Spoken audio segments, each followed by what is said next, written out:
Bonjour à tous, on se retrouve après un petit peu d'absence pour faire une craft donc je n'ai pas du tout prévu, mais j'avais envie d'utiliser ce set donc, qui s'appelle Émotions et Feuillets, qui est au catalogue annuel Stampin' Up. Vous voyez, j'ai mes petits tamponnages d'avance qui sont tombés de mon boîtier, j'aime bien en garder toujours de côté. Donc là, nous allons prendre deux bases de cartes. Donc la première qui fera 15 par 20, pliée au milieu à 10 cm.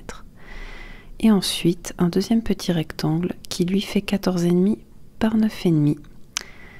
Voilà, donc nous allons commencer dès maintenant. Nous allons prendre le plus petit rectangle sur lequel je vais apposer un petit peu de masking tape. J'ai envie d'un peu de masquage aujourd'hui.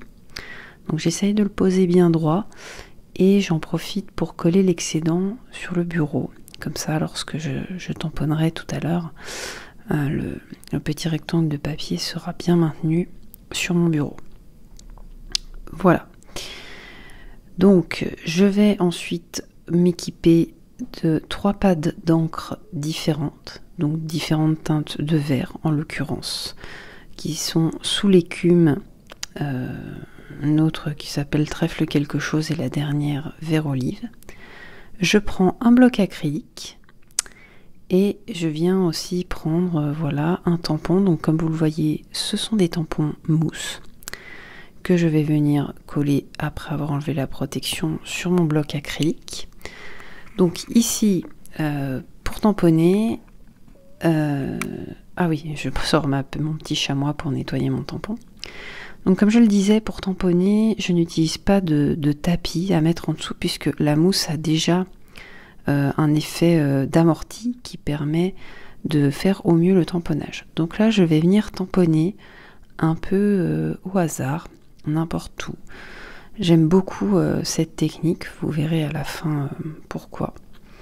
Donc je vais tamponner 2 fois chaque motif dans la même couleur.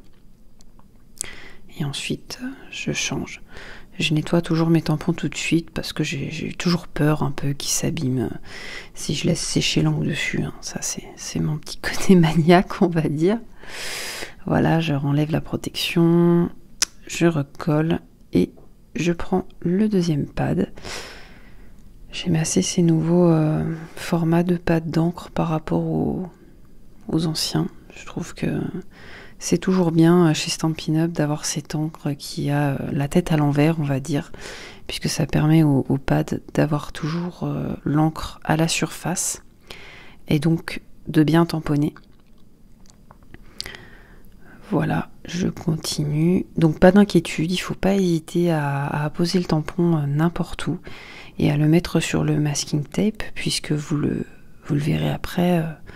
On ne va pas le laisser, hein, ce morceau, sinon ce ne serait pas très joli comme vous pouvez le voir. Je vais attaquer mon dernier motif. J'aime vraiment ce set, honnêtement j'ai longtemps hésité à l'acheter. Je l'ai vu pendant un moment au catalogue et j'ai fini par craquer dessus. Il a bien sûr les dies assortis, donc les matrices de découpe. Et en plus j'aime beaucoup puisqu'il bénéficie, on va dire, du petit plus qui s'appelle distinctive, c'est-à-dire que comme vous le voyez, il y a une intensité différente dans le tamponnage.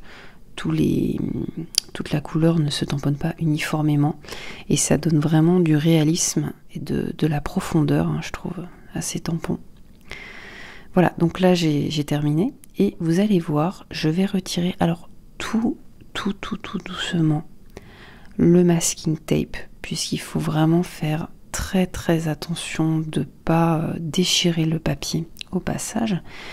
Et comme vous le voyez, ça nous laisse en blanc au milieu une bande. Et dans cette bande, je vais choisir de tamponner un sentiment de la même planche de tampon, bien sûr. Voilà, je prends un bloc acrylique un peu plus en long pour avoir un meilleur appui au moment du tamponnage. Et je vais tout simplement tamponner à la memento noire pour bien faire ressortir à la fois les différentes teintes de vert et la teinte de noir. Voilà, je suis désolée, on voit un morceau de ma tête, ça cache un peu. Voilà, donc amour et rire à n'en plus finir. Ensuite, j'aime terminer ce genre de carte vraiment toute simple par un trait noir. Donc c'est un trait noir avec un crayon micron, mais n'importe quel crayon noir ferait l'affaire. Voilà, donc là je m'applique comme vous pouvez le voir. J'aime beaucoup finir par ce genre de petit cadre parce que je trouve que ça donne vraiment un aspect fini et très classe sur une carte comme celle-ci, qui est, pour finir, assez simple, hein, qui est une carte vraiment pour débutantes, qui ne vous demande pas beaucoup de matériel, juste un morceau de scotch de masquage, que ce soit masking tape ou non, un set de tampons et quelques couleurs d'encre. Mais comme vous le voyez, ça ne demande vraiment pas beaucoup de matériel. Donc c'est un projet tout à fait adapté aux débutantes. Voilà, donc là j'ai terminé. Je vais venir coller le rectangle au double face sur ma base de carte. Donc je marque bien le pli avec mon pli Warhouse. Voilà. Et ensuite, je vais venir appliquer mon double face. Alors moi j'aime bien mettre du double face et pas de la colle liquide, parce qu'avec la colle liquide j'ai toujours peur que ça gondole ou qu'on voit la marque de colle en fait au moment de l'assemblage de la carte. Pour décoller le double face, je mets toujours d'un petit cutter. Je trouve que ça va mieux que de galérer 5 minutes avec ses ongles. Voilà, et je vais venir bien centrer sur ma base de carte le rectangle blanc avec les tamponnages. Je m'applique parce que j'aime bien les choses droites. À force, on a le compas dans l'œil, comme on dit. Voilà, et ma petite carte est finalement terminée. J'espère que ce petit projet vous aura plu. Et je vous invite, grande nouveauté, à venir me rejoindre sur ma boutique en ligne. Si certains produits vous intéressent, vous pouvez retrouver le lien en barre d'infos. J'étais très contente de faire ce projet avec vous et je vous dis à bientôt pour une nouvelle vidéo.